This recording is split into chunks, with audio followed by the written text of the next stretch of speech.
Aujourd'hui, j'ai le nouvel iPad. Mais d'abord, abonnez-vous à la chaîne. Car je publie de nouvelles vidéos chaque semaine, et je vous montrerai tout sur cette tablette, du déballage, spécifications, analyse, connectivité et démonstration, pour tout savoir sur cet iPad. Ouvrons cette boîte iPad pour voir tout ce qui est inclus dans la boîte. Nous enlevons le couvercle. Et voici l'iPad protégé dans un film papier. Plus tard, nous verrons en détail.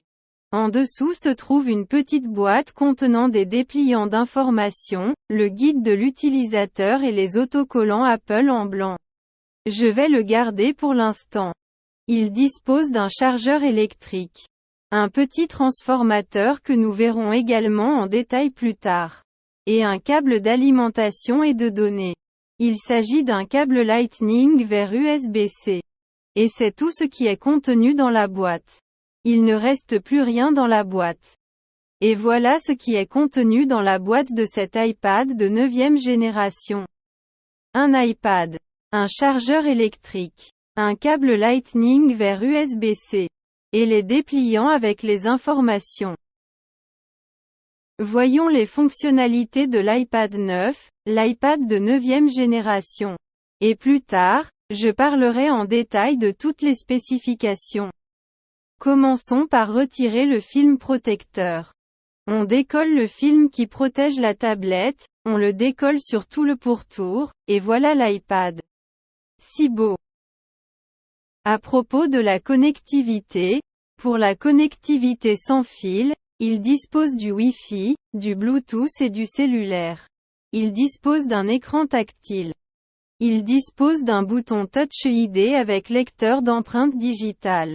Une webcam ultra grand angle, qui enregistre en haute définition. Il dispose d'un connecteur Lightning, compatible avec le chargement, HDMI et DisplayPort. Il dispose de 2 haut-parleurs stéréo. Sur le côté droit, il ne dispose que de 2 boutons pour le volume sonore. Plus ou moins. En haut, il a le bouton marche et arrêt. Il y a 2 trous qui sont des micros. Il y en a 2 pour capter le son de face et de derrière. Et il y a une autre prise de 3,5 mm pour l'audio. Sur le côté gauche se trouve Smart Connector, qui vous permet de vous connecter à un Smart Keyboard. À l'arrière, voici le microphone dont j'ai parlé plus tôt. Mais il existe également une caméra grand angle 1080p. Et cet iPad n'a plus de connectivité physique, c'est tout. Cet iPad dispose d'un écran d'une diagonale de 10,2 pouces.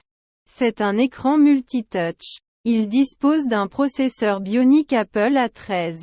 Il dispose de 3 Go de RAM. Avec un stockage jusqu'à 256 Go. Il dispose du Wi-Fi et du Bluetooth. L'écran est multitouch à affichage Retina. Vous pouvez utiliser plusieurs doigts pour interagir. Il dispose d'une batterie de 32 Wh. Cet iPad dispose de 2 caméras, une caméra avant et une caméra arrière. À commencer par la caméra frontale. C'est un appareil photo de 12 mégapixels. Avec un ultra grand angle. Avec un champ de vision de 122 degrés.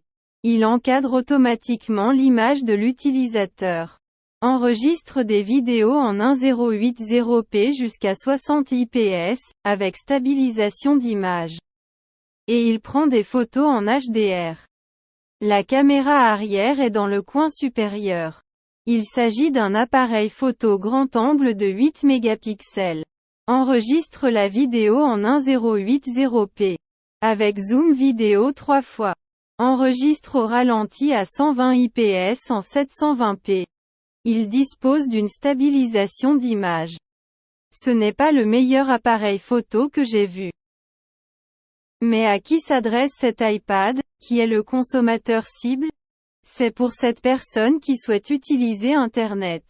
Lisez et répondez aux emails. Regardez des films, jouez à des jeux.